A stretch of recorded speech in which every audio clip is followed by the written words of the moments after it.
ప్రపంచంలోనే మొట్టమొదటి వేద గడియారం మధ్యప్రదేశ్లోని ఉజ్జయినిలో రూపొందింది.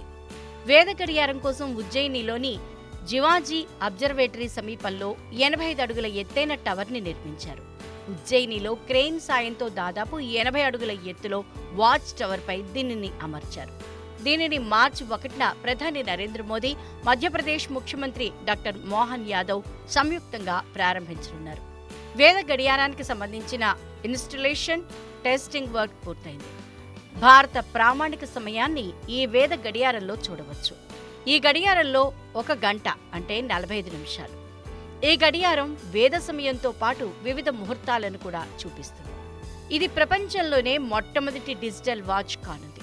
ఇది భారతీయ ప్రామాణిక సమయం ఐఎస్టీతో పాటు గ్రీన్విచ్ మీన్ టైం జీఎంటీ మాత్రమే కాకుండా పంచాంగం, ఇంకా ముహూర్తాల గురించి సమాచారాన్ని అందిస్తుంది.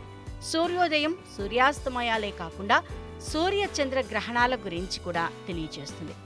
వేద క్లాక్ రికార్డింగ్ కోసం మొబైల్ యాప్ రూపొందించే దిశగా ప్రయత్నాలు జరుగుతున్నాయి. దీనిని స్మార్ట్ ఫోన్, కంప్యూటర్, టెలివిజన్ తదితర పరికరాల్లో వినియోగించే అవకాశం త్వరలో అందుబాటులోకి రానుంది.